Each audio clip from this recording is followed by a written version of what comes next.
आपको समझाते हैं, जरा जानकारी आपके सामने रख रहे हैं। देखिए, सबसे पहले भक्ति की शक्ति यहां देखने को मिली, 66 करोड़। आप सोचिए ये आंकड़ा, अगर आप सोचो, और अभी ये बढ़ जाएगा, अभी ये दिन तक का आंकड़ा है, आज रात तक ये पूरी संभावना है कि 70 करोड़ हो जाए। दूसरी चीज, भक्ति तो दिखी, शक्ति भी दिखी, हिंदू एकता की शक्ति हमने देखी। मैं आपको ये इसलिए कह रही हूँ क्योंकि जाति पंथ में बटे लोग नहीं दिखे, अमीर गरीब में बटे लोग नहीं दिखे, राजा रंग में बटे लोग नहीं दिखे, नेता क्या, अभिनेता क्या, आम आदमी क्या, हर कोई जो हिंदू था वो प्रयागराज में था। और इसके अलावा इच्छा शक्ति इसलिए दिखाई दी क्योंकि इच्छा शक्ति के साथ ही योगी आदित्यनाथ के ये बड़ा आयोजन, सफल आयोजन संभव हो पाया। योगी आदित्यनाथ ने इसको लेकर क्या कहा, सुनिए। 13 जनवरी से प्रारंभ हुआ महाकुंभ प्रयागराज आज पूर्णाहुति को प्राप्त करेगा। लगभग 66 करोड़ श्रद्धालुजन मां गंगा, मां यमुना और मां सरस्वती की इस त्रिवेणी में पावन डुबकी लगा करके राष्ट्रीय एकात्मता का एक नया संदेश पूरे देशवासियों को दे रहे हैं। और बाबा विश्वनाथ के धाम काशी में पिछले 1.5 महीने से अधिक समय से लगातार वहां पर 8 से 10 लाख श्रद्धालु प्रतिदिन बाबा विश्वनाथ धाम में दर्शन कर रहा है। अयोध्या धाम में भी यही स्थिति है, 8 से 10 लाख श्रद्धालु प्रतिदिन वहां पे श्री राम जन्मभूमि पर प्रभु श्री राम लला के दर्शन कर रहा है। और प्रयागराज में ये जो महाकुंभ हुआ उसका असर आसपास भी दिखा। सनातन का केंद्र प्रयागराज जहां बनता दिखाई दिया, वहीं वाराणसी में बताया जा रहा है कि रोज करीब 10 लाख श्रद्धालु पहुंचे। यह आंकड़ा भी कुंभ के दौरान ही छुआ है। वहीं अयोध्या में भी करीब यह आंकड़ा अनुमानित है, 10 लाख के करीब पहुंचे श्रद्धालु।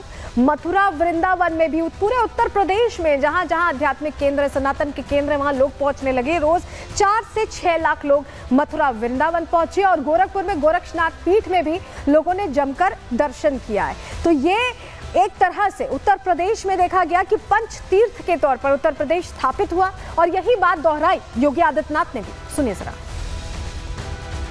और महाकुंभ ने उत्तर प्रदेश में पंच तीर्थ बना दिए, ऐसे तीर्थ थे, लेकिन उसको देश और दुनिया के साथ जोड़ने का काम किया है। प्रयागराज तो है ही, प्रयागराज के साथ साथ काशी भी, अयोध्या भी, गोरखपुर भी और मथुरा वृंदावन में भी उसी प्रकार का भावना। अयोध्या 52 दिन में ऐसे इतने श्रद्धालुओं को आमंत्रित किया।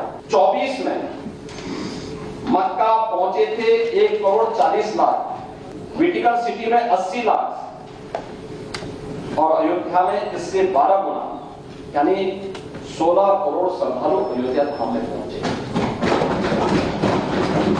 यह उत्तर प्रदेश की नई सामर्थ्य को दिखा रहा है।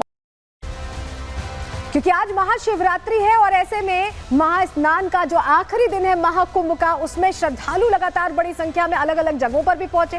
पंच तीर्थ का जब हम जिक्र करें तो जो 3 मेन तीर्थ है, जरा उनकी तस्वीरें आपको दिखाते हैं। आज की तस्वीरें हैं ये प्रयागराज की आज की तस्वीरें, क्योंकि आज आखिरी स्नान का दिन था। तो ऐसे में सनातनी बड़ी संख्या में पहुंचे। बनारस में भी काशी विश्वनाथ के दरबार में लोग लगातार भगवान महाकाल के दर्शन कर रहे हैं। यहाँ पर काशी विश्वनाथ भगवान के दर्शन कर रहे हैं और वहां पर जल अर्पित करने की आज होड़ सी मचती दिखाई दी। अयोध्या में भी रामलला के दर्शन के लिए आज श्रद्धालु तांता लगाए दिखाई दिए।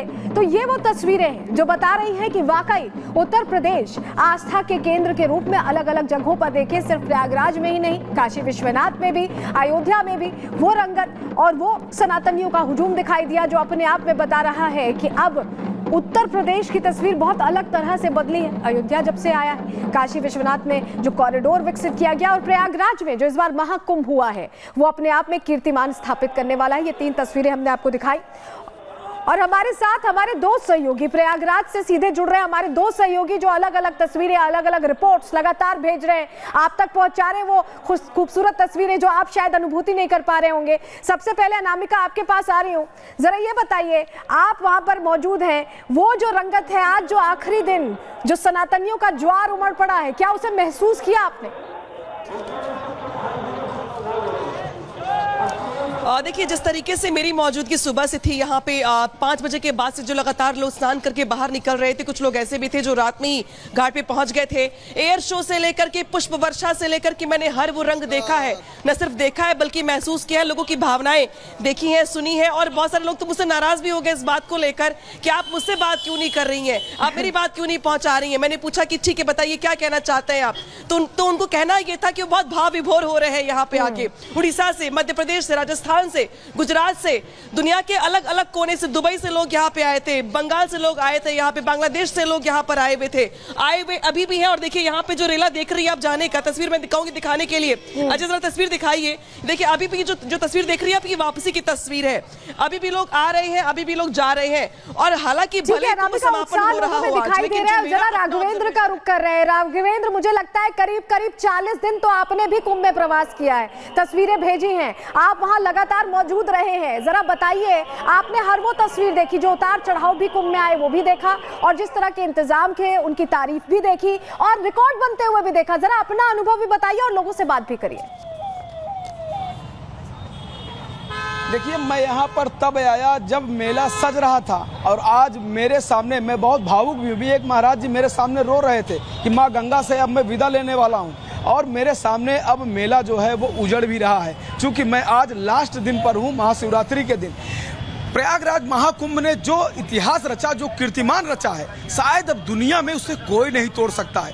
66 करोड़ से ज्यादा श्रद्धालु त्रिवेणी संगम में डुबकी लगा चुके हैं, और शायद यह कीर्तिमान अगर कोई तोड़ेगा तो पुनः प्रयागराज ही तोड़ेगा, और किसी भी पावन भूमि में ऐसी अब शक्ति नहीं रही जो इस कीर्तिमान को तोड़ेगा। 66 करोड़ आप समझ सकते हैं, कल्पना करिए, आधा देश एक छोटे से जिले में आया, यहाँ पर नहाया, भोजन प्रसाद ग्रहण किया और सकुशल चला गया। ये आप सोचिए, ये बहुत बड़ी बात है, रिसर्च की बात है। मैं अभी भी कुछ लोगों को दिखाना चाहता हूँ, आइए मैं अभी भी दीवानगी दिखाना चाहता हूँ आपको, किस तरह से सुरक्षा कर्मी यहाँ पे तैनात है, बैरिकेडिंग्स है, लेकिन श्रद्धालु अब भी आने के लिए पूरी तरह से होड़ मचाए हैं। आप देखिए यहाँ पर, ये वो दृश्य देखिए कि त्रिवेणी संगम में पहुंचने के लिए, स्नान करने के लिए कितने आतुर हैं, ये श्रद्धालु कितने आतुर हैं, लगातार चले आ रहे हैं। सारी रात इन्होंने कठिन यात्रा करके, चाहे वो पार्किंग से पैदल आ रहे हों, चाहे वो रेलवे स्टेशन से पैदल चले आ रहे हो, चाहे बस अड्डों से पैदल चले आ रहे हो, चाहे वो अपने ही साधन से पैदल चले आ रहे हो, लेकिन अभी भी देखिए त्रिवेणी संगम इसी को कहते हैं राघवेंद्र और अनामिका, इसी को कहते हैं कि आस्था